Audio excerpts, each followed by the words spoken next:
I do that. I'm not good at remembering where I'm going with the story. That's true. That's because your stories are too That's long. why I can't tell. The story should be I just small. can't remember anything. I can't remember the truth. You don't need to remember truth for a story. Lies are always better. Never get the truth get in the way of a good yarn, innit? Welcome to the Toby Fire and Steel podcast, everybody. This is episode 97, I think. I'm pretty sure it is. This week we have another awesome guest with us, and of course we have Honor, as usual, unfortunately or fortunately. Although you all seem to love him more than you love me, so I probably shouldn't say unfortunately. The man genuinely wants to change the name of the podcast to Honor Fire and Steel, which my mum and my wife would be very upset about. And we've just lost our guest, unfortunately. They're just gone. So this week we have a gentleman who makes, well, outside of Australia and America, probably makes the best sort of Bowie-looking American-style knives I've ever seen in my whole entire life. In fact, better than a lot of the guys in Australia who have good names for it. Oh. And I love you all, Australians. You know it. But there's probably no Australians left listening because you slate them every single week. There's probably no Americans left. There's no English. There's no Germans. Slowly getting smaller. There's no one listening. Wait, and the Turks don't listen anymore because that's your fault. You're just mean about them. Oh, it's because of the kebabs, He's allowed innit? to be, isn't he?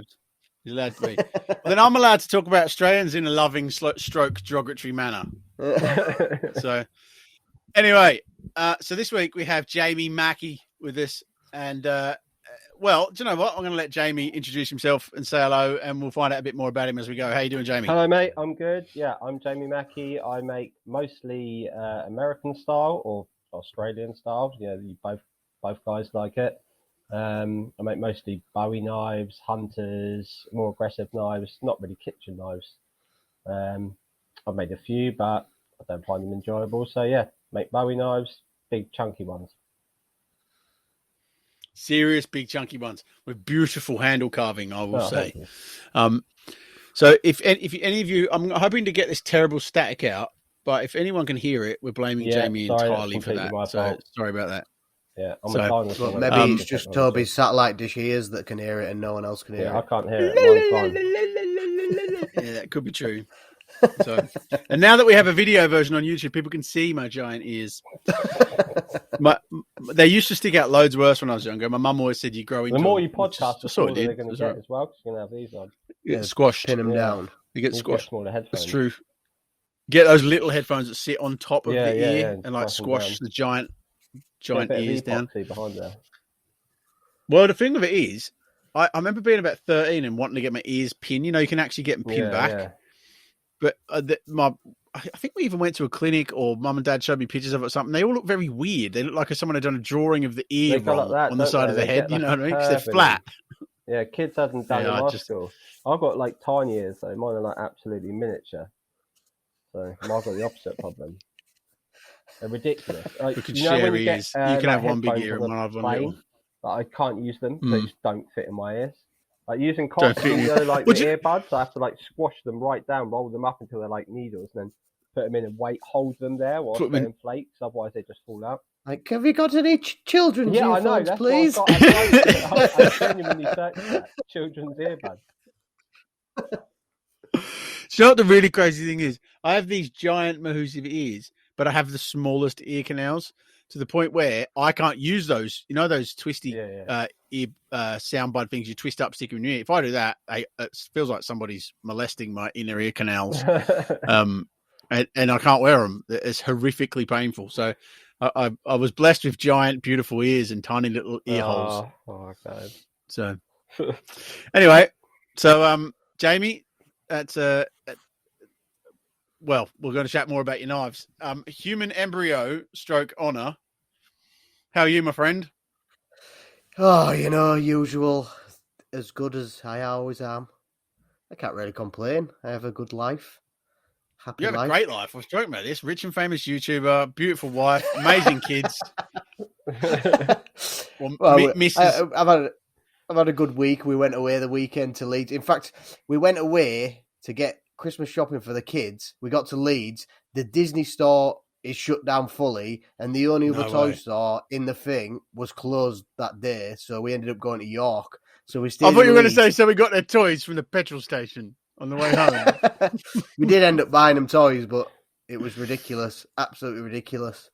And then I was recording another podcast yesterday because I'm a podcast whore. You're a podcast. Yeah, you are a bit. What was the podcast you were talking about yesterday? It was a food one, wasn't it? Yeah, it's what's it called now? It's called Breaking Bread. I think Breaking Bread. Is that play on Breaking Bad? Yeah, I think so. Yeah. Or is And it a then Christian thing? Like one of the hosts of it's a guy called Beard Meats Food, like spelt meat, and he's like a YouTuber. I think 1.6 million subscribers, and he's like he Proper just eats YouTuber. loads of food. Yeah, we had a good Right. chat actually about YouTube and how much we hate YouTube, which was good. Just slating Oldest everything on chat in the book. Yeah. Yeah. Have had that one a few times, haven't you? Yeah, definitely. Anyone who'll listen. But so you were actually in a recording studio? Did they put you in a recording studio, or was it their recording studio? No, it's theirs because the lad called Josh, he's edited one of my videos before. He runs like a media company, and then in He's his talking about him. thing, he's got like a podcast recording studio. So it was a bit fancy, Yeah. like So they there'll had be no like static in the microphones. background of that one. Yeah, with like these little discs in front, and you have to like talk right near the. It was weird, but that Right will up to be the on thing. YouTube as well. No spitting on it. And I was fully clothed. It was weird.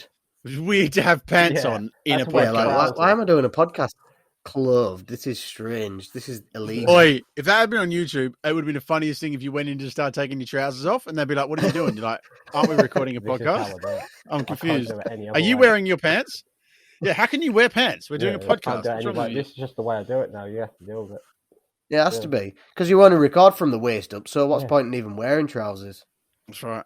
Yeah. Last week, my balls were touching the floor for the full podcast. So Yeah, it's like people that go And into, I like, I was streaming lucky and enough to actually get full frontal after the podcast finished. Of unfortunately things dangling through his pants. It was stuff. horrific I wanted to show you. because I didn't Without believe being you. honest. I did believe you.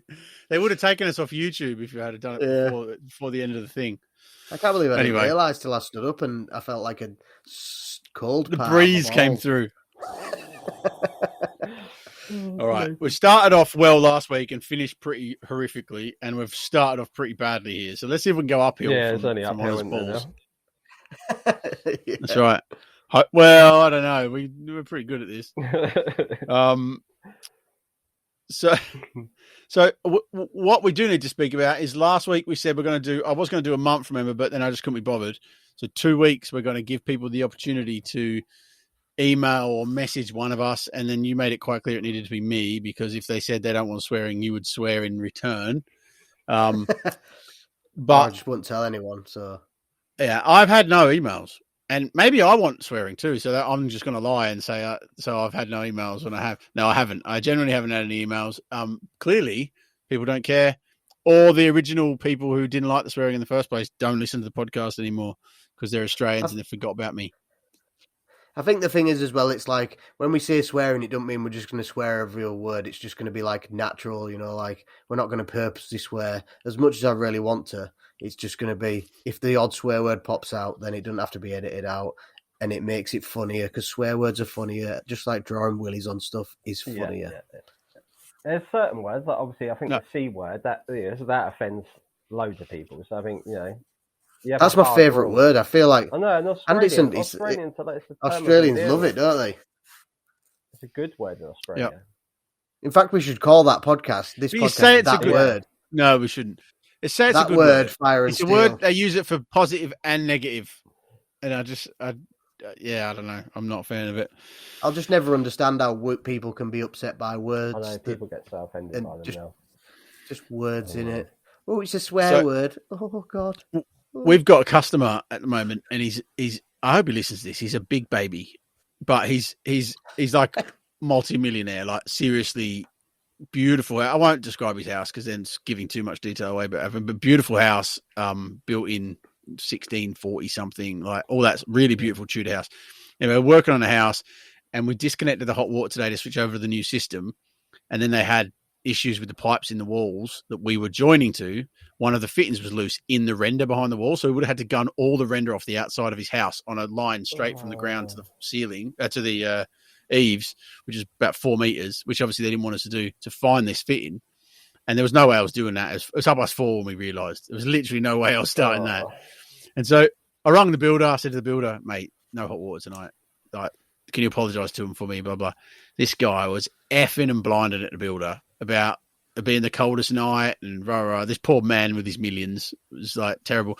And I think he's probably like had rich mummy and daddy. He's never had anyone say no to him in his life. And so he's like telling him he has to get it done. And then he just hung up on the builder. And then he rings my boss. He's just effing and blinding my boss. My boss just hangs up. Literally first. He rings him again, starts swearing. Boss just hangs up again. And then, all right, there, Honor. And then on the third occasion, the guy rings up and doesn't say anything. And my boss says to me, "You going to swear again?" He goes, "No." He goes, "I'll have a conversation with you then." But mate, people swearing's, honestly, I think swearing's fine when it's good for the conversation. But when you're swearing at people because you think you're better than them, like, I think that's the thing with some people. They think that like effing and blinding gets them their own way, but like the majority of like working class people are so stubborn, especially against someone like that who's got money. Yeah. It's like you can't really eff and blind your way out of this because I've lived in a house. I just walk off site. Thanks very much. Yeah. That's right. For days over Christmas. Yeah. No heating over Christmas. Yes. And there's something really funny about like a really posh person swearing at you as well because it's so not offensive. And you know what the funniest thing was? Yesterday, this guy, and they've got a house in London, and they go down to the house in London for half the week, and they come back here for half the week, and I can't work out why they don't just stay there, why they're having 350 grand worth of work done on their house. Anyway, I'm having a whiz in their downstairs toilet, and there's an outdoor toilet which is in the boiler room, and so one of our guys is working in there permanently. So if you need the toilet, you have to walk in there, have a pee while you're having a conversation with him. If you need a poo, he generally leaves unless I'm in there. I just wander in. I don't really care. But I went and I was having a pee in this downstairs toilet. The guy knocks on the door and I said, I'm in here, mate. And he starts going off his brain, effing this and effing that. I just want to use my own toilet. He's got 4 more toilets upstairs. And he's like swearing his head off. And he walks out. I walked out, waited for him to come down. And I stood there and I said to him, I have to apologize to you. I wasn't aware that the indoor toilets weren't for staff to use and only for occupants of the house. And he goes, what do you mean? I said, well, clearly I'm staff to you and I'm not allowed to use the indoor toilets. I'm only allowed to use the outdoor lavatories. Oh, well, I don't know. I said, except there's a guy in there working in there. So it's probably not really fair on him for me to constantly everyone else go in there and pee. Why don't we all use the toilets? And he goes, oh, you can use the toilet. It's fine. I said, well, you didn't really seem that way from your outbreak. It seemed like you were upset about it for some weird reason. And the guy was like so ashamed that I just think I cannot work out why they think they're so special because they've got money. I never handled it well. I just tell them no. Yeah. This is my thing as well with people who've got money. You know, like if the world came to an end, they're the first people who would not be able to survive. So they should be nice to us because we're the people who'd be surviving for it because it's just like it's not really that hard to survive. But they won't be able to eat the caviar and stuff. Like what are they going to do? Oh God, what can I have for breakfast? I've got these leaves. Oh, what about caviar on leaves? No, we haven't got any caviar. Sorry. Caviar on leaves. What about leaves on leaves? I can imagine them saying to their full-time gardener. Yeah, that's right. They got a full-time gardener. I can just imagine going, can you go out and shoot some deer for us, please? We need dinner. The world is ending, and we haven't had caviar in weeks. Bring kindling. Yeah, they'd be struggling, wouldn't they? Oh, I love it. Anyway, well, I think we should actually make a bit of a change this week, especially as we have a knife maker here. We should talk about knives because I feel like you and I haven't spoken about knives in some time. No one cares about knives. Listen to this. I care about knives. No one listens to this to hear us talk about knives. All right. So, excluding knives, Jamie, what hobbies do you have, mate? Sharpening things, metal things. Sharpening things. Metal things. And hitting things that are really hot. Hitting them into like pointy shapes. Taking photos of knives. Oh, you mentioned knives. Oh, yeah. Oh, God, you're doing so well. Oh, sorry. Tune in next week where we'll have another person who ain't allowed to talk about knives. Random talk podcast. Okay. You know what we do? Totally forgotten the person who I was talking about. How did Brad. you forget Brad that? Spitz. Brad Spitz. Totally forgot what I was talking about. So Brad, I don't know if he's been messaging you this stuff or not, but he comes up with brilliant ideas for the podcast of things we should do, especially because it's video now. He's like, you should have just a random thing next to you for each week, and you talk about the random thing for a couple of minutes.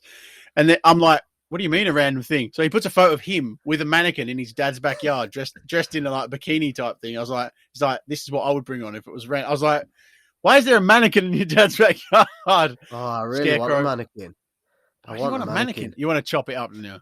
No, I just want one I want one to put like a full Deadpool outfit on, just to stand in random places while I'm recording. I went to get one, but they're like so expensive. It's ridiculous how expensive they are, especially just for like. And Luke was like, "No, you're not having a mannequin. They're expensive. Yeah, You're not having a mannequin. I think they were like, they come up like on Marketplace £80. all the time. That's not expensive. You're a rich and famous I thought YouTuber. that I thought you were going to say like $3,000. Yeah, I thought you were going to say That sounds pretty no. cheap to me. I'd say it's cheap. I'm from Yorkshire though. We don't like spending money on I forgot stuff. about that, yeah, fair enough, yeah. I bought some polystyrene heads and I only got them because they worked out about £1.50 each. Did ya? What was the last tool you bought on her? The last tool. In fact, I just bought one of them. Them new screwdriver things. What that? Gianco whatever Jacko. Not follow him. No, he's like a maker. How much was it? €70, I think. For a screwdriver. So that's more than for a screwdriver. That's more than a mannequin. It's like it's like it has like a pivot on it, so you can like turn it and then it'll spin. It's so weird.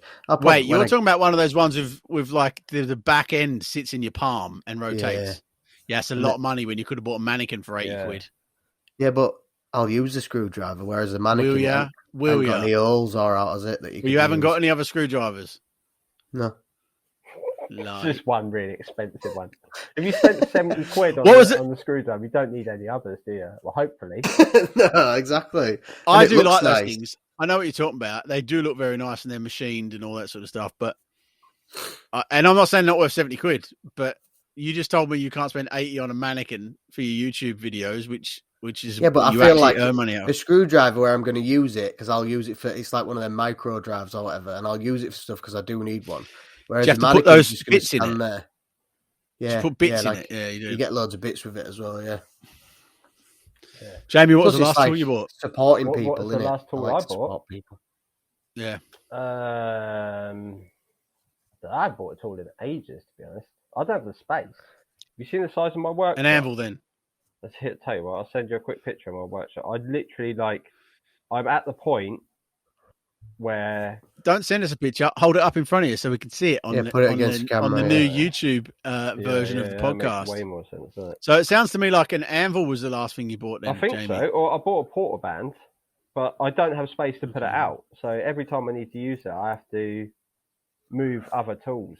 Like my workshop's 2.5 meters square. Oh God! Right. I have to admit, I've been spoiled because there's no way you'd ever have me in a shed. So it's one of the single car garages. Single car garage. Yeah. Blimey. Yeah. Where is your anvil? You can see it just to the left. Oh yeah, I can see it. Yeah, then my heat treating Brooks is up on that. So when I need to forge, I have to move my heat treating. Move this. I worked out to spend a third of my time moving stuff. A third of my time moving tools around. Yeah, I'm too lazy. I just wouldn't do the thing that needed moving. I literally just be like, I won't do that. Yeah, I'll do it. That's the problem. That's the problem I had. Like when I was in the shed, and then we moved to the other workshop, stuff's piled up. But now I'm actually using every single tool, and everything goes so much faster. But it's a nightmare, isn't it? You know, it's not like you can just go and get a unit so easy. Efficient. It's like, and units are so expensive in my area. It's just like it's ridiculous. Yeah. £500 a week, like an industrial unit, not a big one. How big? There was one it was 400 square foot. That sounds big. I'm trying to think that's not big. I think what mine is. I think mine's about 1,200. Yeah. I think it's tiny. Yeah, I found there was one place. There's a farm I was looking at. And I took, so the guy runs courses there already, and it's 10 minutes around the corner. It would be perfect. It's agricultural, so I can make as much noise as I want. Then he was like, I've got a neighbour that rents a property to as like office space. Do you mind if you demonstrate some of your tools? So I bought my grinder, 2x72 grinder, like stuck that in the car, stuck an anvil, stuck a forge, drove around there, demonstrated it, and the neighbour was like, "It's quite noisy, isn't it?" I was like, "Yeah, but like with the door shut, it won't be too bad." And he was like, Yeah. "If you're making too much noise, can I come round and tell you to be quiet?" It's like, no, like obviously not. Like I'm paying my bills with this. Yeah. You know what I mean? So it's Plus, like, it's someone's perception on what's noisy as well, innit? You Yeah. know, like it might not be noisy, but he might just be like an awkward person and just be like, "Yeah, that's noisy." I'll probably be, I don't forge a lot. Where I'm working in my garage, I forge like 2-3 hours a week, if that. No, 2-3 hours a day, probably 2-3 times a week, if that. I try and keep my forging to less than 2 hours, really, because of my neighbours. Yeah. So I'm not doing like loads of forging, but I just can't. I don't know if I want to risk going to a place where I'm going to be forging and then someone's going to come around and be like, "Can you keep it down?" Because it's definitely not. Not really when you're paying. me. And when you're paying money. Yeah, it's cheap. It's not too expensive. It's going to stop your work as well, isn't it? Yeah, You know, like exactly. it's going to prevent you. He comes round, says that, so then you've got an unfinished item there, what you can't then forge out. Then what do you do? You know? Yeah, and he's like, he's proper wealthy. So if it does come down to it, and I go like, he comes round and says, "Can you keep it down?" I'm like, "No, mate, piss off." If he sends his lawyer mate round there, that's me without being able to earn an income for all that time. I wouldn't be able to get all my tools back into the garage, and but it's a nightmare. It's so hard to find space. So hard. Forging isn't a bad noise. I don't find anyone minds the forging. Grinders are more. Yeah. Well, I was going to use the word abrasive, which they are abrasive, but they're more of a annoying sound, aren't they? Like if you're not the one using it. But that said, with my grinding room, I built that little grinding room and I got 2 grinders running there, and then I put a double glazed door on it. If I walk out and even have that door pretty much closed, like not fully shut, and then walk out of the building as well with the door and leave the door open in the building, I actually can't hear them run. I literally can't. It's quite amazing. I honestly can't. And that's with both of them being ground on. I didn't think it'd work as well as it does, but you can't hear our grinders when like outside. Like Luke was grinding today, and I filmed a video outside. You can't hear nothing, and like I'm filming the video on the opposite side wall of the grinder. You couldn't even hear it at all. Yeah, it's not too bad. Like, I think grinders are like they look like they're going to be noisy, and when you say the word grinder, people think it's going to be noisy. So you say angle grinders, which are like properly noisy. But my grinder, even at full speed, when I'm grinding on it, you can't really hear it outside the garage. It's not too bad. And I think that's the thing. I think like when you're on top of it. Sorry. Yeah. Oh, 100%. Once if you're on top of it, it's noisy, but you really don't have to even with outdoors. You only got to get 6-7 meters away, and you can have a normal volume conversation. I mean, I'm thinking about just going for it because it's getting to the point where it's taken me so long to make knives when I could just be smashing them out, probably 2/3 at the speed I'm doing now. And what's the unit made out of? Is it like is it just like barm. Is it? Oh, is it? Yeah, but it's massive. So I was thinking like because obviously you could put stuff up, like obviously not anything too crazy, but like even just banners and stuff stuff, and then even equipment being in there around that, it takes away the noise. I'm thinking about saying yes and then agreeing a day that I can forge. I've got 8 hours of forging, so I don't think I'll be able to. I don't think I'll forge much. I can forge I'll probably forge 10 knives in 8 hours. If I get like that every other week or something, and then just spend the rest of the week grinding, that won't be a problem. I just need to agree it with him, and it's just when you're talking to like really like if it could like it maybe works, and you could say, look, if I forge when you're at work, or that's it.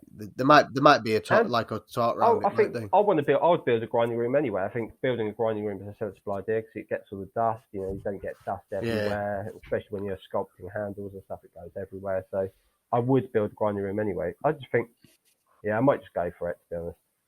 I can't, because where I am, obviously the noise has to be quite low there because there's a caravan site which is just not even that far away from me. But you can't hear when I'm forging and stuff from where I am, but ours is like breeze block, and then it's got tin on the outside, or like asbestos on the outside, so it's not too bad for noise. Are you going to get a power hammer though? Are you? Is it industrial, like industrial? I'd got the power hammer, but then obviously it didn't work, and then it does work now, and someone else bought it. But I'm sort of glad that I've got rid of it because of that, because I would have only been able to use it on certain days, and obviously in the holiday season when everyone's there, I wouldn't have been able to use it then. Yeah, and you get. I've got a press now, space. You can get a press for the same. Yeah, it takes up the same. Yeah, well, I've got that press now, and it's obviously. It's quite as out. The one time I used it, it was brilliant. Well, I've now got a problem with the trip on the 16 amp trip. Just trips out every single. If I just switch the press on, it trips it. Although when I plug it in the 13 amp plug, it works perfectly fine. It works from there, but the nearest plug's quite a bit too far away from the forge. Plug an extension lead in another extension lead. It's fine. Yeah, just make sure you just plug a load of them together. Out so they don't mount them into like one big mass.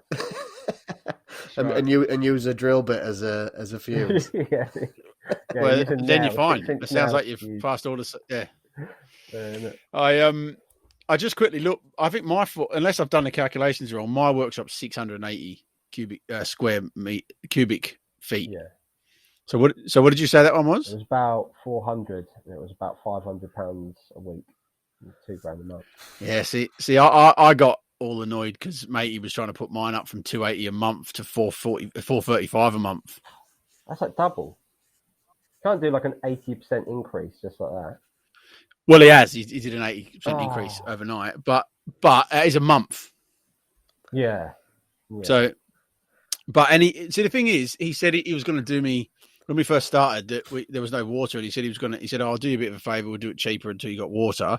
And so he did 285. And then he said, we will have to put it up after 6 months. And I said, yeah, I understand that. And then obviously, I get this bill and it's like 455 or 4. Well, and I said, hang on a minute. And he said, we'll make it 435. But yeah, it jumped up significantly. It's still good though. It's still a decent price. It's a good rate. But the guy needs a punch in the head. He's anyway, I'm not even going to go into it because it makes me mad. But he's going to listen to this podcast now and he'll be like, I didn't know he had a problem with me. One episode. Anyway, so space wise, it's all right. But I'm going to build a shed at home now, I think, and put all the UK Knifemaker Supplies stuff in the shed at home because Echo does all the wrapping at home. So there's no point in. Yeah, why not? It'll be 20 minutes from the forge. Yeah, she wraps it. We can get same day collection and the stuff can get out quicker. Yeah. So, you're still using Hermes? And then the new house. It's a sore point. It's a sore point. Hermes, that was something I was going to talk about. We had orders on Thursday, and on Friday we went to pay. Like we wrap stuff the next day generally if we get an order after 5 o'clock, and we went to wrap the orders and pay for it through Hermes, and it wouldn't go through. And so it wouldn't take the money, and we spent ages trying to work out what it was. And weirdly enough, we tried it with another car, but it didn't work. But I think it was because it was the original basket or something like that. But basically, it turned out after having to send it through Parcel Force at twice the price. Literally, I sent some steel to someone that cost me the same amount of money in postage that the steel cost to buy off me. So literally, I lost like money on 4 packages. But it's important to get stuff out. Like you got to. Anyway, it turned out it was my bank. So Tide, who have been the best bank I've ever had. They're amazing. I was so happy with them. I've just decided for security reasons, they're going to bar the company that I do the most transactions with every week. Yeah. Like I do like 20 transactions a week for Hermes and they barred them. What, permanent? They didn't tell me. No. And then I messaged back and forward had a big fight with them and said like, you've screwed me right over. And they said, well, for security reasons, we sometimes block a company if there's too many transactions. I was like, that's the dumbest thing I've ever heard. Like one single very expensive transaction, okay, maybe. But why someone I've done hundreds of transactions with over the last year. Anyway, and so they were like, yeah, we've opened it back up for you. You can use them again now. I'm like, it's not as easy as that. You just lost a customer. I'm now going to have to find another bank. I'd put a complaint in if I was you, because I've complained to Barclays before and they've actually given me money. They've cost me money and they've given me money for it. Well, the funny thing is, I did put a complaint in, and they're normally so good to come back. This guy come back, like a politician, like didn't really admit they'd done anything wrong. It was all this like, and I wrote back and I said, I want an explicit yes or no. Is this your fault or is it Hermes' fault? Did you bar them or did Hermes do something wrong and their website's down? I want a yes or no, whether it was you guys or whether it was them, because that will change who I basically can and stop using. And they eventually came back and said, it was a fault on our behalf, not Hermes' behalf. We will, we're very, very sorry. Because I said, we didn't even get an apology. And they're like, we are sorry. We hope you stay with us and blah, blah, blah, blah. I don't know if I will now or not, but you just think. I mean, Hermes haven't got the best reputation already, have they? They're horrific. Hermes are the worst company ever. I hate them. One thing they'd be good at, it'd be like the customer service side, or they'd be good at one Hermes, thing. no, they're not good at anything. Terrible at everything. Yeah. Well, the only thing they're good at is price. And the reason they're good at price is because everything else is terrible. So they've got no staff. They don't have to terrible. So you can't actually talk to a human. Terrible customer service. Yeah. That's right. They underpay everybody. I think if you've got an issue. Well, every single, I don't know if we were talking about on this podcast, but every single delivery service ever are just absolutely atrocious. They have one job, like your sole job is to be a delivery company, and they can't even do that. And it's because they have no punishment. There's no backlash. Like someone complains, they'll just ignore you. Yeah. There's no way you can take it. Like I feel like the government should be like, right, if you're a delivery company and you're not doing your job, then we are going to punish you for it. I mean, the government wins because they could just fine them for it. It's mental, isn't it? Well, then it'd make them sort their lives out. They legislate banks, don't they? They don't take knives. Yeah, but they're also expensive. They're expensive, but it gets there. You get there on time. Yeah, but when it's free postage. Yeah. But I sent an axe to America through DPD. In fact, it was through a different company, but they shipped using DPD. I didn't know what company it was going to be, and it was an axe. And it says on their website that they don't ship weapons, and they returned it to me with no reason why. So I rang them and I was like, "Look, why haven't you shipped it? It's a weapon." I said, "It's an axe. It's not a weapon. It's a tool." Yeah. Like, how is it a weapon? Oh, well, some could use it as a weapon. Well, I could use a pencil as a weapon. Do you ship pencils? Yeah, we ship pencils. But it's a weapon. No, a pencil's not a weapon. So an axe isn't a weapon. And honestly, it was a nightmare. I think it annoys me. Luckily, I paid through PayPal, and PayPal recovered the money because DPD weren't going to give me my money back. It's a nightmare. Oh, really? The post office, I use a local post office to send all my knives. And every single time I go in there, the woman's like, I don't think you can send knives. It's like, I'm the only person coming in here sending knives every single week. I wear a T-shirt that says Jamie Mackie Bladesmith with a massive knife on it, right? You tell me it every single week. I wear a dirty, skanky John Deere hat. I look like a hobo. I come in here brandishing knives, and every single week you're like, I don't know if we can send them. You're not allowed to send weapons. What knife is it? And I'm like, it's a camp knife. Yeah. The same one I sent 2 days ago.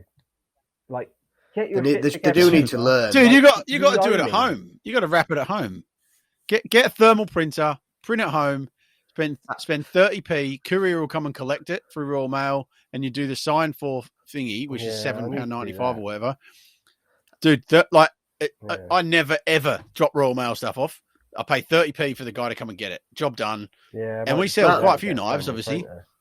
Can you print thermal printers, mate? A couple £100. Can you do hot foiling on a thermal printer?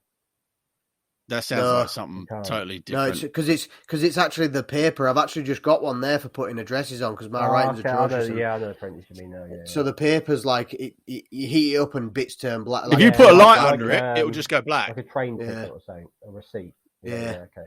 But they are really good. No, like train tickets. Well, maybe I don't have train tickets. I think train tickets used to be like NCR pads. They were carbon pads.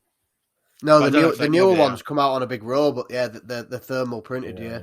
Like there's no ink. It's just heating it. The one I've got is the most expensive one on the market because I didn't want to get messed around with cheap junk, and it still spits like you buy 100 labels, and sometimes you'll print 4 off, and it will spit like 6 blank ones out first, and then print the 4 off. But then you can't wind it back in because it's got like coding on the back, and it reads where it back is, so you wind it back in. What is it with printers? But anyway, why are printers like? What is it like? We've got all this amazing technology. We've got smartphones with like cameras on them, and you've got no all one the can make a good printer. The world's information at your fingertips. But a printer, still, you do it, and it just doesn't print. It's like a £200 machine. Don't know, mate. Print. Oh no, I won't do it. Yeah. Printers are ridiculous. Like our printer at home, like you click print and it says send into printer, and then it'll go off like it is printing. You go in there and it ain't printing anything, and it's just like. Yeah. Do you know what? You know what annoys me with printers at the moment? Look at this. So we bought that printer, and it turned out the ink was. We bought cheap versions of the ink, but they didn't work. So the real ink was so expensive, it was unbelievable. So we bought that printer. And pretty much exactly the same thing happened. Like everyone said the ink works, but we tried 2 or 3 brands of cheap ink and it doesn't work. And then we bought that, wherever it is, that printer that's under all that crap, that printer. And it has been sort of working all right. And then just suddenly everything goes like that. And no matter what we did, it wouldn't work. And then Kate came up here the other day and all the bits were smashed off it. So I think one of the kids was like...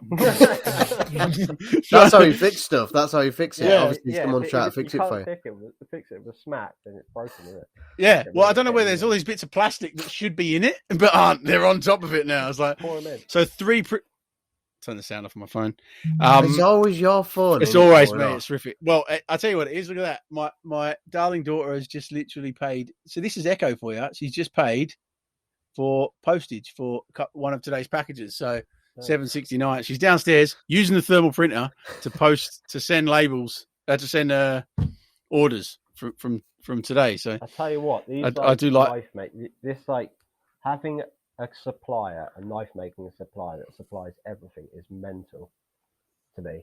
Like we'll get there one day. I started making knives about 15 years ago, and then I had a 10-year break. I sort of came back into it about last year during lockdown.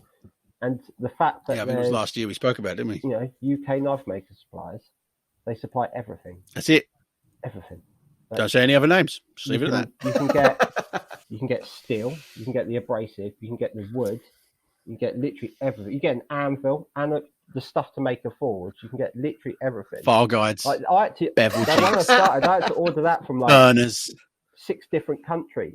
It'd be like 4 months before it all arrived. It's crazy. Yep.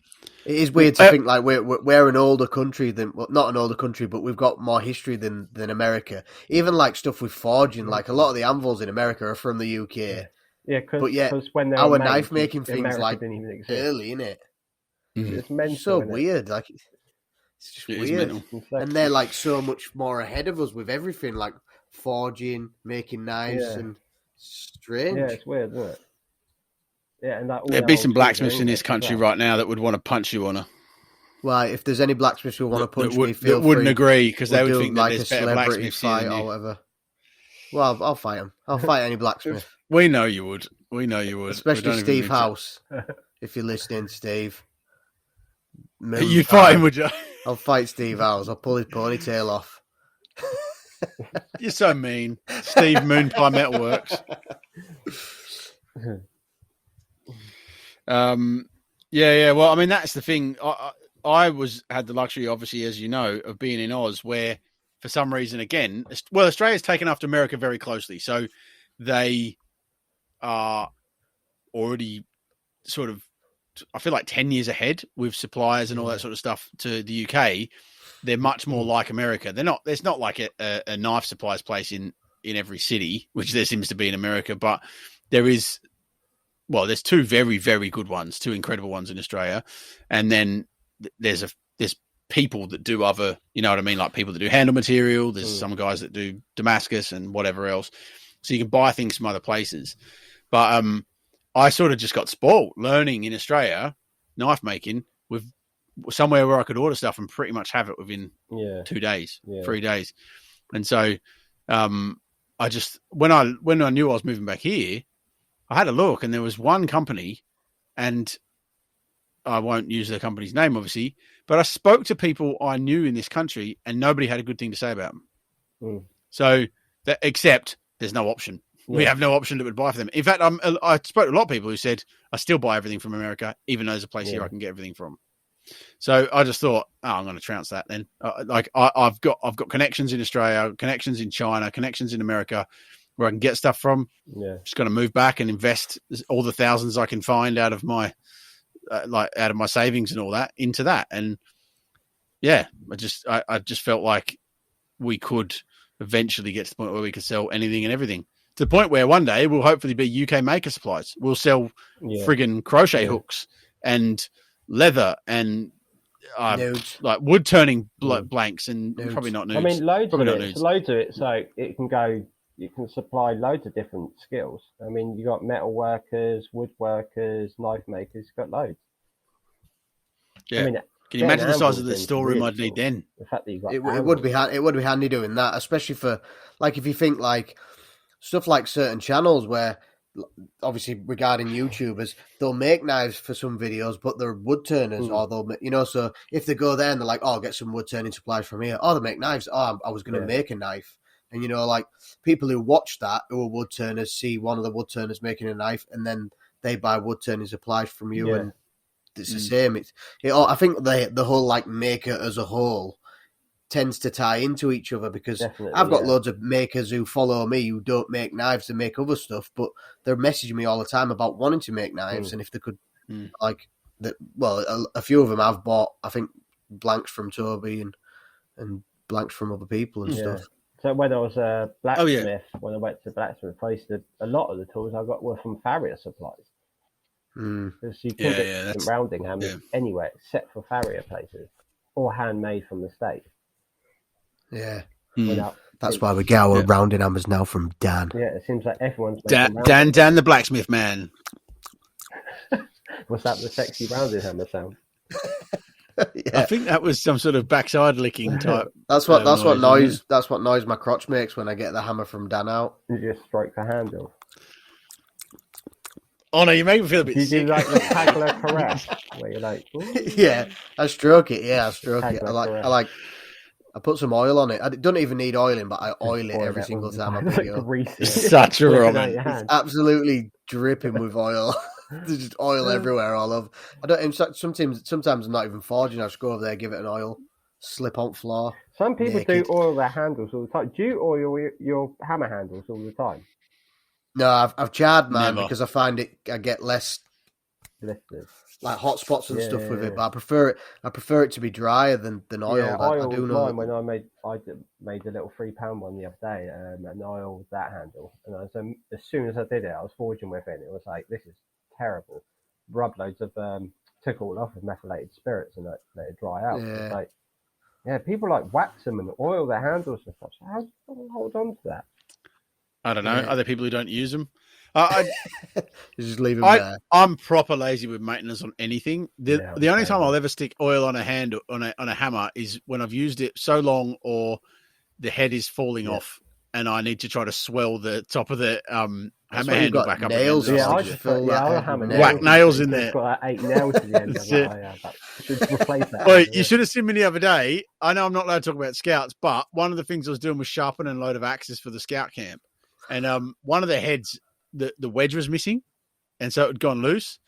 And you should I have so many tools, I have so much timber and all that. Yeah, I ended up cutting with I did use the bandsaw, this just crappy piece of pine in a wedge sort of shape, stuck a load of glue down there, put it in and beat the crap out of it. And it just split, broke apart. Like there was some wedge in there. But I was like, bit more glue, and then just stand it up in the van. It'll be fine. It'll be fine. I was like, it's that whole thing, isn't it? Yeah. Well, that's right. Yeah. It's, but do you know what made me feel the best about the whole thing? Steve Swain, the other scout camper who was teaching axe skills, cut himself because he got picked up one axe and he's like, oh man, they're ridiculously sharp. I was like, and that's because I sharpened this one's just flown off and cut me. This one has killed somebody. Glued. Some idiot actually glued the head on. Crazy.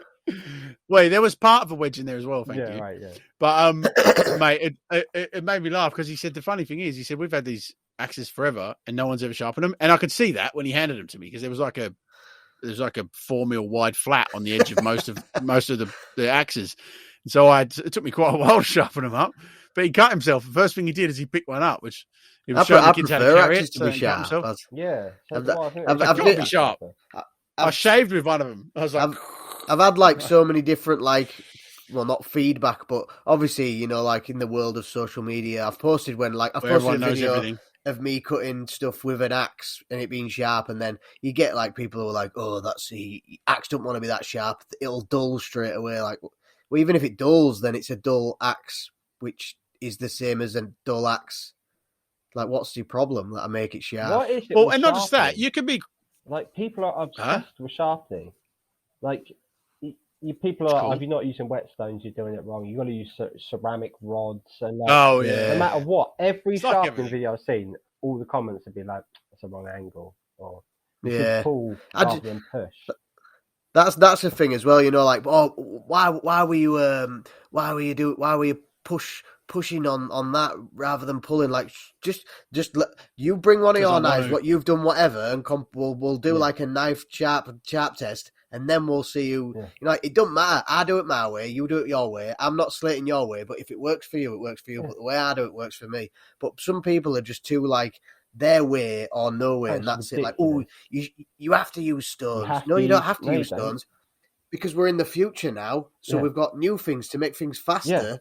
It's like I've got a grinder, a which- grinder that's different stones moving towards me at a set pace that I just hold, That's right. rather than going. Yeah, like all day. Yeah. It takes me forever to sharpen by Yeah, stone. especially It when takes you, me absolutely especially when you're putting the ages. like the secondary bevel on. Who's going to do that with stone? It costs you about £1,000 a month from Japanese whetstones. Like, yeah, that one's shallowed out. Another whetstone in the bin. It's Yeah. like that. Yeah, it's ridiculous. I mean, People are obsessed with telling people that you have to do something a certain way. it is weird, isn't it? Yeah. It is. Do you know one thing? What I have noticed recently, right? And it ain't all beginner knife makers, but beginner knife makers telling me or any other people how they do something is wrong. I've noticed it a lot. Like I'll scroll through Facebook every now and again, and I'm in loads of groups, and I'll see someone's asked a question, and then a beginner knife maker will tell them something, and it's wrong, and I just think, what? Why are you telling him that? Yeah. Like, oh, you need to do it this way. No, he doesn't need to do it that way. He's asked a question, just give him an answer, you know. Yeah. But it's always like beginner knife makers. It's like they think, oh, I've just learned to make knives, so I know everything. You don't know everything. People have been making knives Sure, years on and Forged years. in Fire once. Yeah. I don't think you'll never know everything about knife making, and I think you need to go in there with an open mind and just think, I don't know everything, because even if I knew everything from my point, I don't know everything from someone else's point. So in that point, I don't know everything. Yeah, and there might It's be impossible. a way to do something that it seems completely stupid. It seems like the worst way to do something. It's like what was I was reading? Have you heard of a guy called Paul McDonald? He makes swords, like rapiers, really high end swords, for like the military and stuff. No, I can't say I have actually. He does it with a 9-inch angle grinder. He grinds all his bevels. Mate, there's some skill in that, isn't there? There's some real skill in He's that. been making knives for 35 years now. He's one of the most prolific sword makers in the UK. Does it all with a 9-inch angle grinder. Like, you can do it with anything. Incredibly. Well, I've had people ask me before, I want to make knives, but I can't afford a 72-inch grinder or a 48. Like, what's another option? I'm like, 4-inch grinder with a flap disc on it. Yeah. And they literally make 1 or 2 blades and they go, it looks terrible. And I go, it wouldn't have been any different on a 72-inch grinder, mate. It's not like they're like, I'm not going to make any more until I get another grinder. I'm like, I promise you, it's your skill, not the machine. Yeah. Because I've seen dudes do the most incredible blades with fullers and all sorts of stuff on a 4-inch angle grinder. Yeah. So and it's not wrong either. Like if they can do that with a grinder, I can't. But I ain't going to be like, oh, you should be using a 2x72. Like it don't. I'd clap and be like, you're amazing. Yeah, that's what I thought. I wasn't like, when he said he did that, I thought he was taking the piss. I was like, you're winding me up, aren't you? And he's like, no, I genuinely do use a 9-inch angle grinder. Because he does rapiers. Imagine trying to grind a rapier with a 9-inch angle and try and get them. I'd be using a 4-inch for starters. That's like, heavy as, isn't it? 9-inch grinder. Yeah. I struggled to put a spike on a drill bit with a. We know. Setting yourself on fire. Just taking the scale off. I'll set myself on fire. There'll be something else on fire. I'll slip, crack a blade. I think a prime example actually is Michael Cthulhu, isn't it? Like if you look at the stuff he knocks out, and I love Michael. You know, like he's such a hacker. He just uses any old crap. People will say in his comments, "Oh, you need to get a 2x72," and I think, but he doesn't. Like, look at what he does with what he's got. Why get something else? Like, just leave him to do it.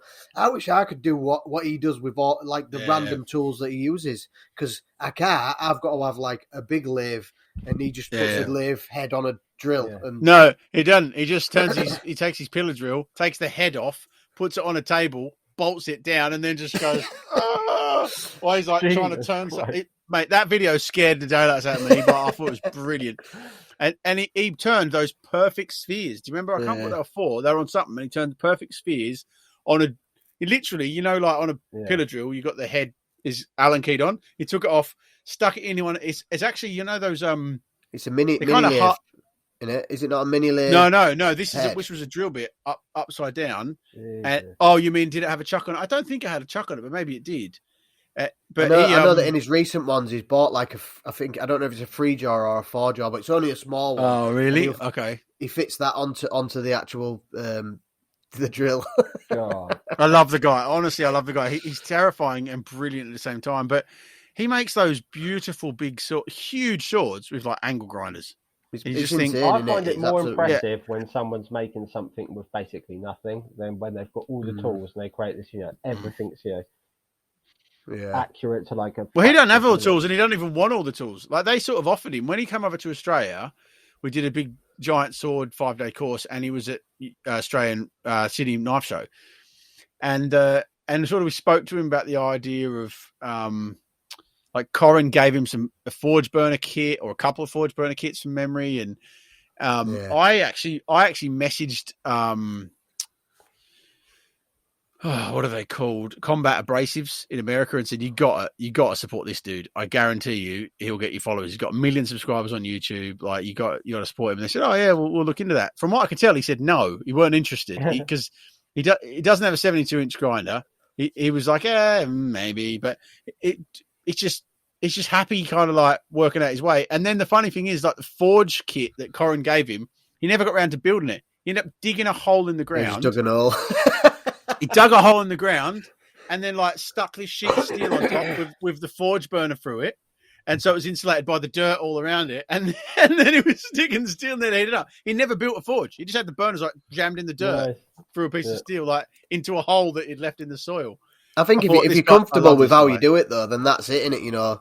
Yeah. Some people do like basically nothing, don't they? It's terrible. Like what's his name? Taigu. Have you heard of an American maker called Taigu? He does like lots of forge stuff, and he literally just uses a hammer, an anvil, and files. Basically no power tools. He's just a charcoal forge. One of the old school charcoal. That's amazing. I'm way too lazy for that. Oh, that's what I started off with. It was horrible thing to use. Yeah. Just a long arduous journey. Innit? I've been too lazy for that Covered forever. in I had a 48-inch grinder. Yeah, I bet. Now, I managed to convince my wife to let me buy a 48-inch grinder well before I deserved one. I'd made about 3 knives. No, I hadn't even made 3 knives. I'd made like 1 knife. Well, I've only had my grinder for like a year. I was using the 4x36 up until this time last year. I think it's almost exactly a year since I got my 2x70. Yeah. And they're pretty cool. They're good for wood, I reckon. Yeah, it's just really hard to do plunge lines because the belt doesn't fit the end. Like people have modified them where they actually glue a platen onto the face. Yeah, some like glass. Exactly 4 inches wide, which is I think that'll work. But it's not a bad call. So, Jamie, you said you started making knives early. Did you start as a blacksmith or something? So I started about 15 years ago, just sort of as a hobby. I bought a DVD from the US because there was basically nothing on YouTube. I think there's 3, maybe 4 knife making videos on YouTube at the time. So I bought a video called Tim Lively Knife Making Unplugged, and this guy builds like a wash tub forge. There's like a tin, like little baby baths you get one of them, put a bit of pipe through it, and then you fill it up with cat litter, like wet cat litter. And you use that as clay, because it's like a high temperature clay. And you use that, and you run a hairdryer. I've heard that about cat litter. I use that and a piece of mild steel, and then I did it for about 5 years, I think, pretty keen, and then stopped for about 10 years, and then sort of just got back into it last year. I'd have stopped too if that's what I'd used. Oh, mate, I would have stopped well before 5 years, mate. So crappy. It was horrible. Like charcoal it's great because you can get really hot, but it spits. It's It's bad. It's bad because you can get it really hot as well. Yeah, it's bad because you can mount stuff like heat treating on it. Oh, mate, tell me about it. Like heat treating and like I wouldn't even try heat treating on it. Flattened scaffolding poles, like getting all the zinc in my lungs. Like it was terrible. It was terrible. But my knives are great, and you know, I sold them and I bought better stuff. I eventually bought a gas forge with it, and I got there. And that's what I remember putting say, I don't have all these tools.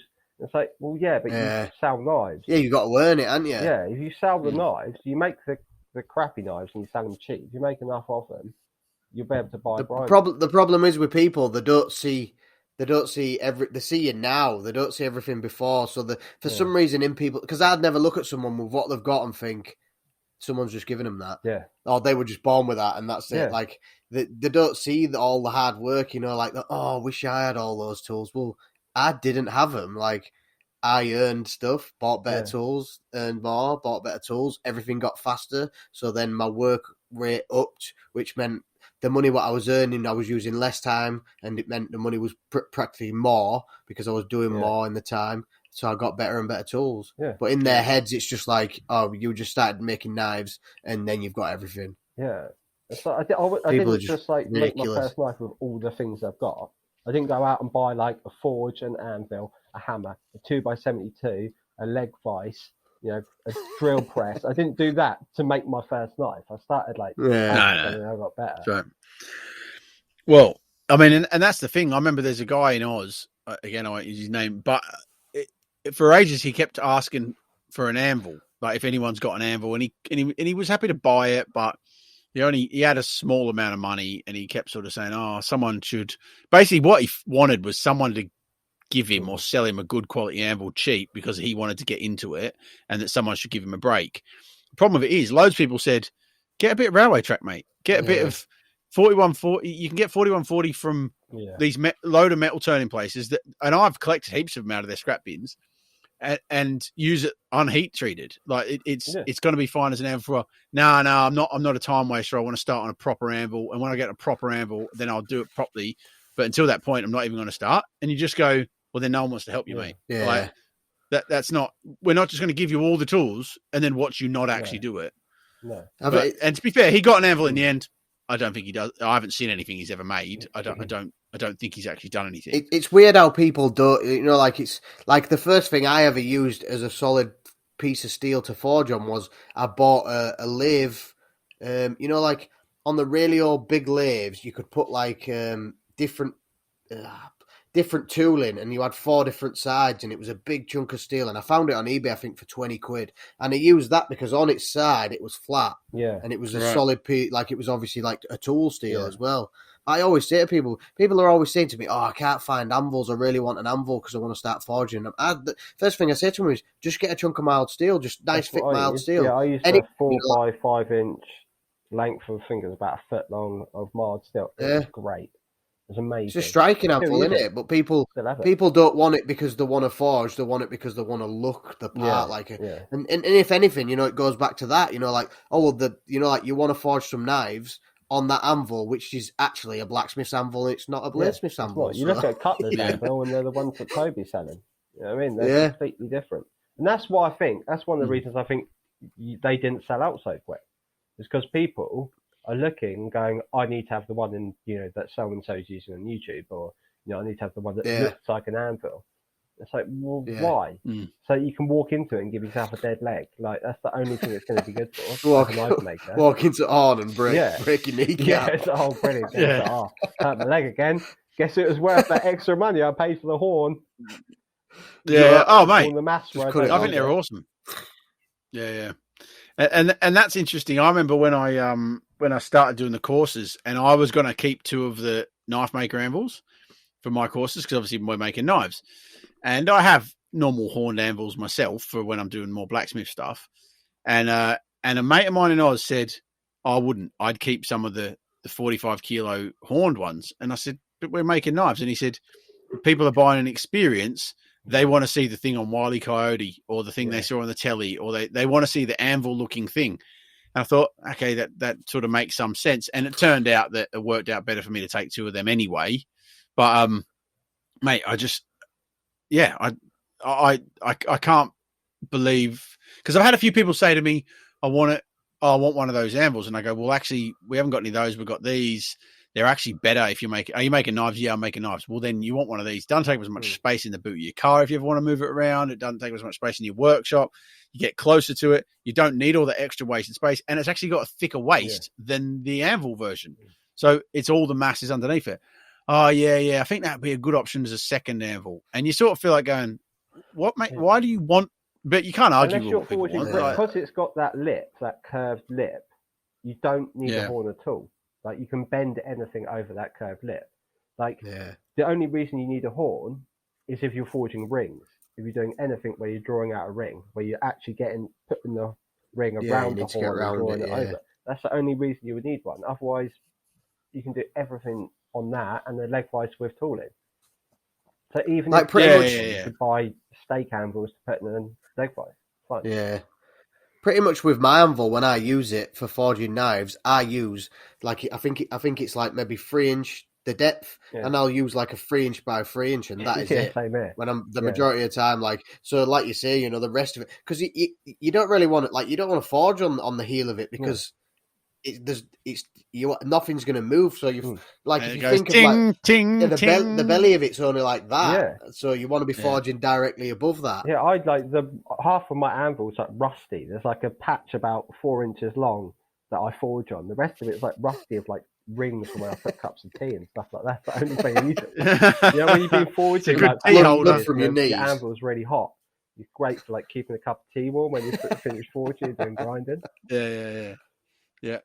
Yeah, it is interesting how an anvil warms up, isn't it? They get hot. They get hot enough to boil liquid. Oh, I've never had one that hot. I used to have an enamel cup when I worked in the blacksmith where I was doing 10 mil tapers. So there's about 150 10 mil tapers in a day. And the anvil was so hot, I put my cup of tea down in like an enamel cup and the tea started boiling. Like actually boiling. That's brilliant. Love that. So let's go back to that then. That's what I said. Weren't you a blacksmith for a while? No, and you said no. It's a cat here. So I was a chef.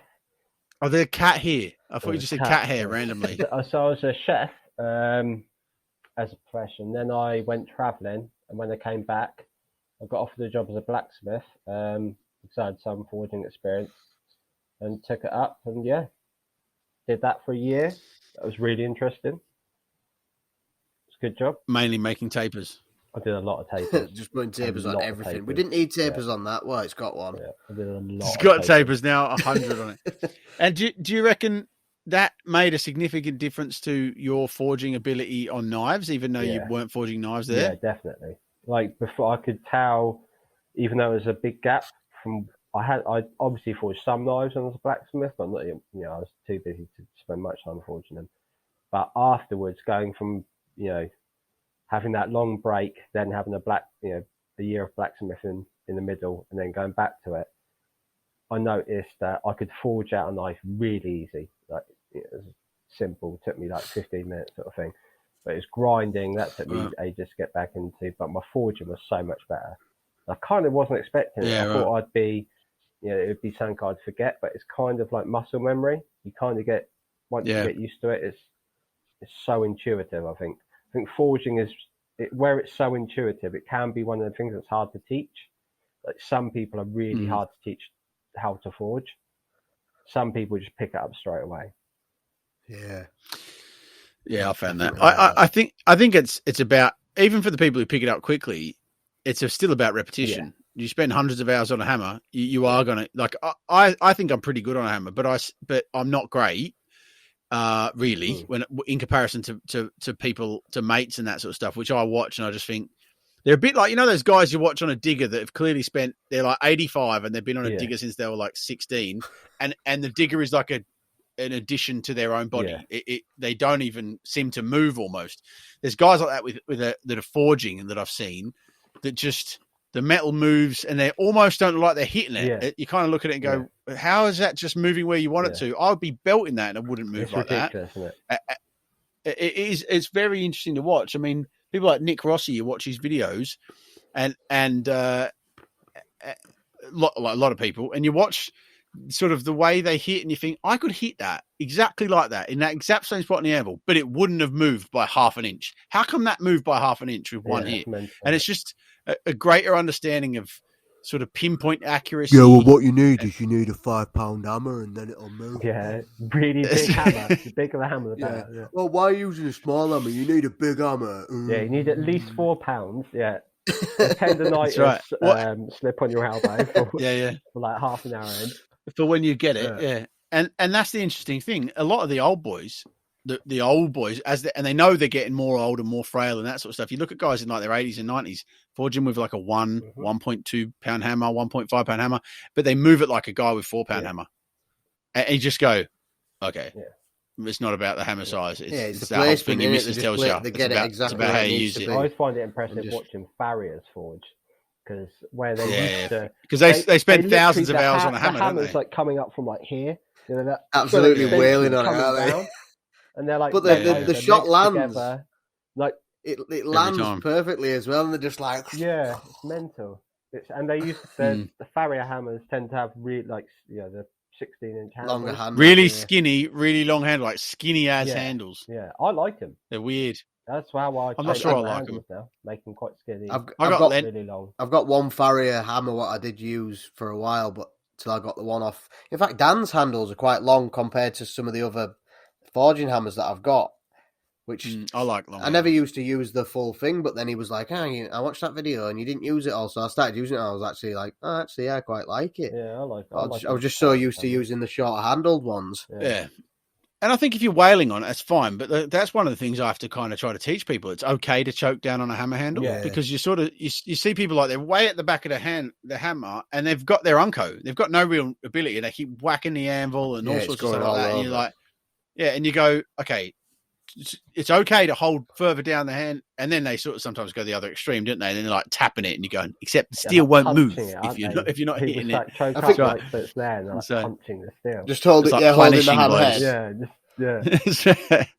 I think people need to understand that, like, the handle is from the base to the head for a reason. Like, you can use anywhere on that if you really want to. Obviously, like, choking up too far is a bit too much, but you've got like quite a big range, obviously, depending on how long the hammer handle is. I mean, sometimes if I'm doing like real finicky, like just little tappy work, I'll choke right up and I'm right close. Yeah, when I'm doing the obviously if you're wailing on it, I'm almost at the point where my hand's touching the hammerhead. I'm like probably like 4 inches. Yeah, that should work. And like taking out the deep forging marks, trying to get it all nice and smooth, like choking right. Forging mark along the blade where you're going along, get the corner. Where you've dug the hammer in sideways, like swinging it. Oh mate, it was so. Do you know what I had the other week? I was forging a knife out, and I was trying to work out why there was this weird line continuously being marked into the thing. And I looked at the hammerhead and realized that obviously one of the last tunes I'd had, I must have belted the side, like the corner of the anvil, because there's a really deep depression right down the center of the hammerhead. So there was this perfect line, like a tiny little. I don't think I can say that. Can I say it? I guess I can. No, I can't say that. I just realized that's proper racist. We're going to remove that. God. Yeah, I didn't mean it like that, by the way. I didn't mean that, by the way, like that, but it come from a racist term, surely. Yeah, think about it. Is it? Yeah, think about it. Oh, God. Yeah, think about it. It's proper racist. What do you reckon? Am I removing it or not? Yeah. I think you probably do. I'm removing it. You might as well. Now we've made a point of it. I'm just going to stop speaking in reality, like when I go out anywhere and see anyone, because I feel like I'm finding out like words which you're not supposed to say, and people say, yo, you can't say that anymore. Why? You can't say that. Just speak gibberish. Just about, and if they say anything, be like, you racist because I'm Turkish. I'm Turkish then. Anyway, so I had to go along and in fact I didn't. I'm so lazy. I just picked up another hammer. But at some point I'll clean up that hammer face so that it's not leaving lines. Like weld splatter found on the hammer, and been forging out stuff and being like, why is there a weird mark? Clean and being like, oh my god. Halfway through the project, like half a day's wasted. It is weird how much transfers across. Like on one of my hammers, it's got like it looks like a hair, like a little squiggly hair. And when you hit stuff, it leaves the impression on the steel, and it's just ridiculous because you think, looking at the hammer, you'd think like that's not leaving no marks, but it's weird how much transfers across into the steel. I've got a cork polishing belt. That's the only thing I use it for is polishing hammerheads. Just zip it over. I like cork polishing belts, and I've done a few blades recently on the cork polishing belt. Do you put WD on them? I use on yours? green polishing compound. Yeah. Oh, you use compound, do you? Use compound, right, okay. and occasionally, so they're ungritted. Eventually, it gams up, so I like scrape it off with a wire brush and then add more. And occasionally, you want to add like mineral oil or something like an oil to sort of soften it. It can just go like wax. It doesn't really do it. Yeah, like stiffen up. Start smoking. Right. I've had mine about 2 years and I still haven't used it. Yeah, I was going to say it's one of those things. Like it polishes hammerheads. That's literally the only thing it's good for. Don't use that for anything else. It's for polishing hammerheads. It's like, where's my hammerhead polishing belt? Yeah. Well, the thing is, people. What I found in Oz is people will use either Scotch-Brite type belts, which obviously we sell, or the ungritted cork belts for finishing. And like we sell both of them, and I have used the cork belts a few times, but I'm definitely prefer my my Scotch-Brite belt. I do like. I haven't ever used it on hammer faces. Yeah, I think it'd be good for hammer faces. What, the Scotch? Well, yeah. What, you've not used the Scotch-Brite on the hammer faces? No, the cork. Oh, you've not used the cork. I used cork a few times. Like last week, I used it on two knives. Breaking it in, it's horrible. Then. That's what's put me off. That's why I haven't done it yet, just because I know that I've got to break it in. Like, if I could just pick it up and go and use it, I'd have used it loads. I cheated when I broke mine in. I turned my grinder on, then just wedged the work rest against it. It was just so loud and horrible. It's like blue smoke coming off. It was horrible. But someone murdering a Smurf. Which is interesting. The cork belts we sell are cork colour. The one that I've got's cork. See, that's the one I thought I was going to get when I ordered it. That's what I thought I was getting. Have you got a gritted one? Because you can buy gritted cork. Yeah, you can get. Yeah, but it wasn't like, it doesn't have a grit written on it. It looked like a 24 grit belt. It looked more than that. It looked like a 10 grit belt. Yeah. Well, I don't think the gritted belts have grit on them, like a grit number. They're not. They're not coded as in like 80 grit or 60 grit. That's what I don't get about it. You have to strip the blue coating off, but why put it on there in the first place? The one that I've got is just. I don't know. You might have a gritted one. Yeah, the one that I've got is just cork coloured. But I know that the other ones are for polishing the more satiny stuff, aren't they? They're for satin finishing because they do have some sort of grit in them or whatever. I think mine's blue. Yeah, it must be one of the gritted ones then. It polishes like mirror polish almost with the compound. Right, okay. Maybe it was. Yeah, maybe I've not used it. Gritted belt I got sent by mistake and I just stripped all the grit off it. Just been stripping it all off and then putting compound on it. Rubbish. This is the hardest belt to break in. Like that, this is a zirconium belt. Yeah, that's right. Well, I've heard of people using the back of belts. I tried it and it didn't work. You never used it? I've never been able to get to work. Obviously, other people might have. I'm not saying that it is impossible. Using the back of a belt, all it did was just tear some of my wheels up on a grinder. And then using a belt behind a surface conditioning belt, all it did was the belt underneath was like... Yeah, I tried that. Yeah. And a belt behind a surface conditioning belt? It took me so long to get the belts on the grinder and get all the kinks out. And then it was still like... There was like a rib there where it was going all like chewed up, and I was worried something was going to snap. For what reason? To give it more rigidity. But I couldn't get it to work at all because the belt. You don't use it on the platen. The belt underneath sort of had like a kink, it wasn't like just straight. It was weird. Well, because they're the same length. So the one inside has to be. Because that's the thing I get. Obviously, when I'm wrapping orders, I put them all inside each other, and the middle one is kind of like bowed in half, while the outer one's complete circle. But people say to do it all the time. Like I've heard loads of people mention it, but never heard that one. Great, but I can. That's weird. I wouldn't do. I can't see the point of it. If you use it on the platen, you get a flat surface. Yeah, but it's for when you're using the belt when it's obviously not on the platen, when it's sort of a slack belt, so that you can push it. But obviously, have you seen them new like what they're called now?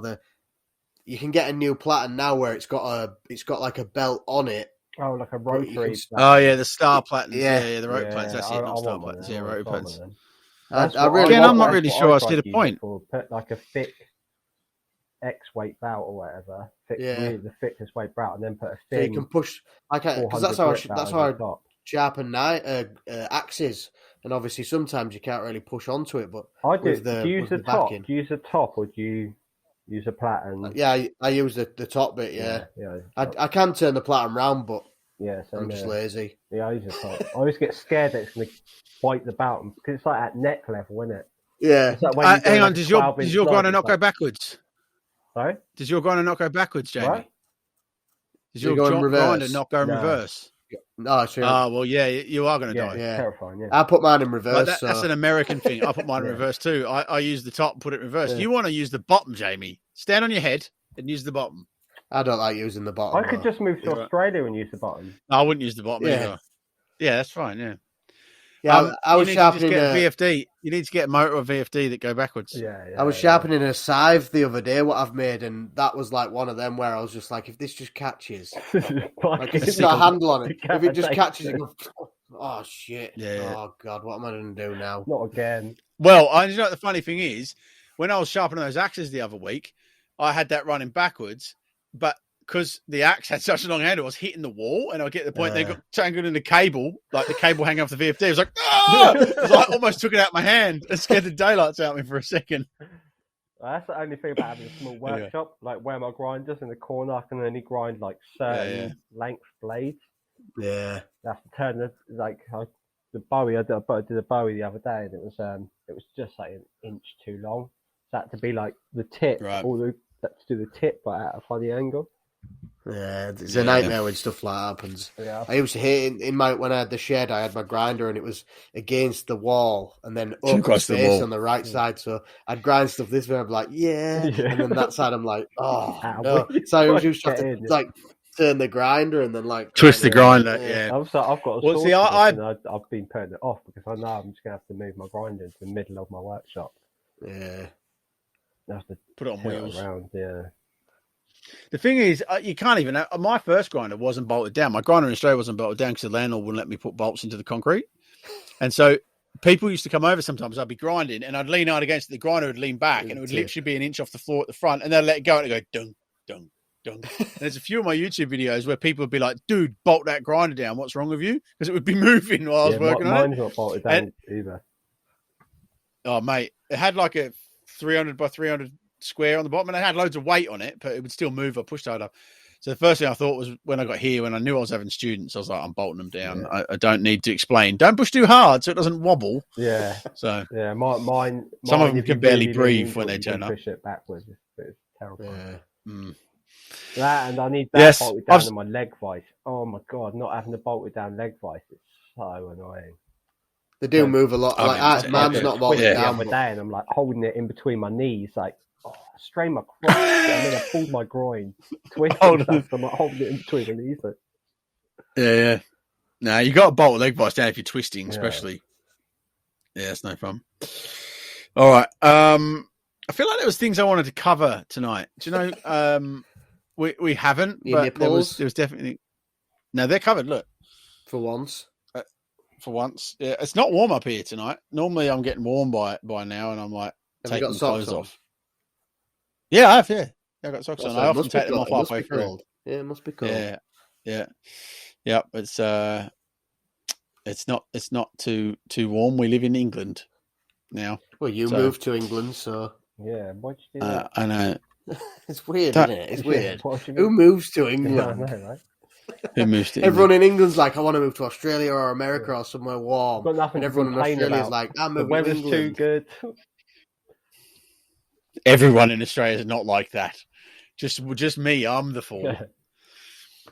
I honestly don't remember now what they were. It was probably more stuff Brad from Brad's Bits wanted us to do, but I think he wanted. Do you know what he wanted? He wanted like a show and tell, I think, or something like that as well, like some sort of like the things that I want to show and tell would not be allowed on YouTube. We'll have to wait until the swearing of that. He said we'll get a Blue Peter badge for it. I'm not really sure what that's about. I've always wanted a Blue Peter badge. I know it's ended now, hasn't it? I feel pretty good that I never got one. Has it ended? Yeah, it stopped. Is it? Yeah. Have you got one? No, I haven't, but I wanted one. Oh, you could probably buy them off eBay now. Yeah. You can You get can buy anything. one. So he wants a section in the show, which I think is a great idea, of pet peeves. Okay. Cool. And so he mentions that his most pet peeve is when he gets chips in his nail polish. That makes him physically mad, it actually says. I didn't know Brad wore nail polish, but I mean, each to their own. That's fine. I'm imagining he wears black. I think the only problem with that is this full show is just every single pet peeve that I have. Like, from start to end, I will complain about everything. It's only pet peeve. Yeah, it's just pure pet peeves. Maybe we should have a bit where we talk about something not pet peevy. Something I like. Really something I like this week. Yeah, Brad, you clearly aren't watching. You don't realise that Honor's entire episode is pet peeves. I think it's because of the world. The way the world is today, there's just too much stuff to complain about. Yeah, there's just nothing. It's too easy. Too easy to complain. Yeah. All right. Well, I feel like we've covered a reasonable amount of stuff. Do I look tired? I feel like my eyes are just about to close. I'm like the tiredest. You always look like crap ever. anyway, so I don't really notice. I'm incredibly handsome. I don't know what you're talking about. Jesus. You know what I think it is? It's the microphone. It's so far down. I need to get my nice boom mic back when I finally have a house. You don't even have to lean down. You can hear it perfectly fine while you're not leaning down. Can you? I just feel like when I started the podcast, Honor, I listened to heaps and heaps of podcasts on how to do good podcasts. And so a lot of them were like talking about needing the microphone one fist away from your mouth. But it's specific mics, and never move. Because that and all that sort of microphone, what I used on that one on Monday, it was like that, and then it had like this disc in front of it to like reduce the spit out my mouth or whatever. Yeah, they're the ones you can move though, that you can actually move closer. Yeah, like that one, I had to be like you said. If you need to be real close, otherwise it'll sound tinny. But yours don't. Like yours sounds the same whether you're close off. If I get out here when I'm editing, I notice that this is much quieter than if I get down to here, and so I end up going, "Oh, I shouldn't have leaned back at that point," but I do. Well, you pretty much through the full thing, you're like this. If someone wants to watch it back and put it in like fast forward motion, it'll just be and watch Toby. Me having an epileptic fit. Like this. Yeah. Somebody's been using strobe lights again in the house with Toby, and he's having a fit. Wait a minute, can you say that? Yep. Or is that? Yeah, I can. That wasn't derogatory against someone. Epileptic fits are a real thing. I just don't have a clue about what you can and can't say anymore. Yeah, I know. Tell me about it. I'm the same. I never know anymore. People talking about what you can and can't say. Yeah, I feel like using the term knife is bad now. Like, knife. Ooh. In fact, this is our. Oh, what? You know what? You remember the thing I said was called the Angel of Death the other week, and you're like, I don't think it's called the Angel of Death. Yeah, it's actually called the Angel of Death. Is it actually? It's actually that's what it's called. That the statue made out of knives. Oh yeah. I didn't think it was. I feel like that's a bad name for it. In fact, it makes sense, doesn't it? You know, because the media are like, "What should we call this? It's full of knives. Let's call it a murder queen." Murder queen. Wasn't it? They did in London, wasn't it? Yeah, it was. Yeah. Just like no criminals handed knives in, and just real honest people handed knives in. They were bins. There's not like knife amnesty bins where you can like. Yeah, that's right. People that's what we said last week. They go into their kitchen drawer and be like, "Oh my god, we can finally get rid of all their knives. I've been too scared to throw in the rubbish." And they just go and chuck them in. That was exactly what it was. Yeah. We had this conversation the other week, and that's exactly what it was. Did you know what? There's a knife amnesty bin. I was going to stab that dude, but now I'm not going to now. Bin, I'm just going to put my knife in there. I'll hand it in. Yeah, I'm not going to stab him. If I was a criminal, I'd get the Angel of Death and start whacking people with it. So can you see that? Yeah, it's backwards. The Angel of Death. Yeah. As if they've called it the Angel of Death. So I think it was named by the artist, called it that. And he's saying like it's a bit morbid. Some of them still had blood on them. Blah, blah. What he didn't mention was, and it says, made out of knives used in crimes to murder and damage people across Europe. Many still have blood on them. It took a total of 2 years to create. What he doesn't write is 99.9% of these were kitchen knives from people's houses that didn't know what to do with them anymore because they were blunt. Yeah. So they just handed them in when the amnesty bins were open. Yeah. There's not a chance. I know heaps of people who literally put like 30 blades in there because they've been like, what are we going to do with these blades for years? They didn't want to put them in the bin. That happened. They're like, brilliant. Finally. Not a chance they have blood on them. like even if there were knives used in a murder, there's like a legal requirement where you could not give that out with because it's a toxic thing and it's a hazardous waste with bloodborne diseases and all that. Yeah, it's like they're not just gonna like. It's not someone there cutting open sharp spins, going, "Oh yeah, let's weld these together," is there? Obviously. Yeah, blood all over them. God, someone was smoking the crack pipe that day, weren't they? Some of the government plans for knife dealing with, like, do you remember when there was like a thing about they were going to take the tip off and they were going to have like a knife, but it's like rounded, then goes into a little point. It's like I could kill anyone with that. It's like for a start, you could stab someone anyway. It's not going to stop because it's got a slightly rounded bit. It looks like a porpoise head. It's like, still going to go through someone. Yeah. Plus, it's still got a sharp end. I can still cut someone. Like they just need to make prisons instead of holiday camps, and then people won't want to commit crimes because they won't want to go to prison. But this is the government. But they can get games consoles. The government free don't have and to TVs live with us and in gym our membership in our areas, do they? So they don't have to put up with it. So they're like, "Oh, let's look like we're doing something. Oh, let's ban knives. That'll look like we're doing something." Knife crime's gone up since more stuff's been banned, so that's doing well. I mean, drugs have been banned years, but people still have loads of drugs everywhere. You could probably walk. Which is funny because all the countries where it's legal to have drugs, there's like no drug crime at all. It's like you look at Amsterdam, places like that. In Amsterdam, it's all good. So every single year, drugs win the war on drugs. Every single year, they're unanimous winners of the war on drugs, and you just don't get it. But carry on the same way. That seems too highbrow to me, Jamie. I think we should just make everything legal. Yeah. Then there's be no crime. There's impossible. Just go it's legal. Purge. Just go full purge. Yeah. We watched that new Purge film the other day, and I was like, it'd be so amazing. Was it shockingly bad? It was actually better than the other ones, but it is. Just Wasn't it called like the Permanent Purge or something? Wasn't it just people just killing each other forever? The Forever Purge or something. Yeah. It's pretty ridiculous, but I did think I'd love to do that. Like, I'd just love it. You wouldn't. I would. You're too nice. I thought, you are soft as. You wouldn't kill anybody. No, you've got to think, though, the concept of a purge. What do people who are going to purge buy? Weapons. What do I make? Weapons. Yeah, that's it. Yeah. No, you don't. You do not. Yeah. You don't make weapons. You make tools. You've just screwed yourself over there, my friend. Wow, good. Like you'd have like 6 No, we wouldn't. The people who make stupid zombie axes would be minted. No, but I'd make anything. I'd make like a hammer with 20 axe heads on it. Just like, oh, you want to kill 20 people at once? Yeah. It'd just be like hammers with axe heads on, but like with a meter spacing in between each hammerhead. Yeah. And I honestly think I've got to edit all of it out because you're just completely like going against all the amazing things we do to sort of make people believe they're tools, not weapons. No, but I'm thinking of the actual weapons that I make, like maces and stuff. Yeah. Anything's a weapon, really. Yeah, trench clubs are tools for clubbing people's heads in. AK-47 with a samurai sword welded on the end. That's a tool. It is a tool because you could toast your prey. Where can we find it, Jamie?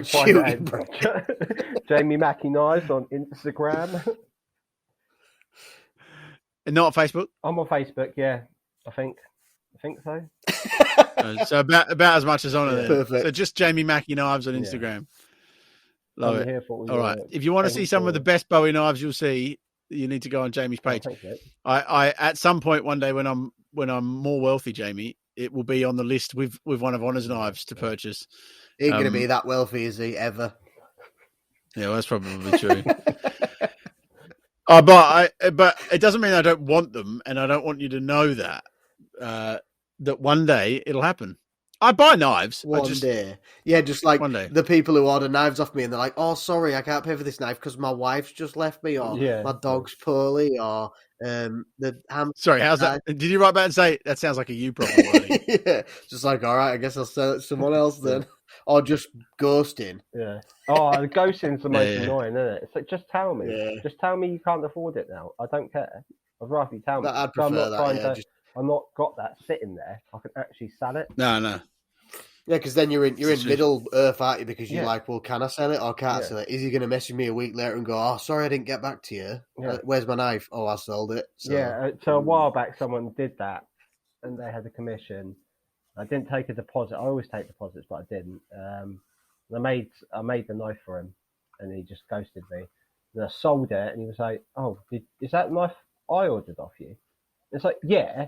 The knife that I messaged you like 6 times in the last month about. Like, you've ignored me. Of course I'm going to sell it. Yeah.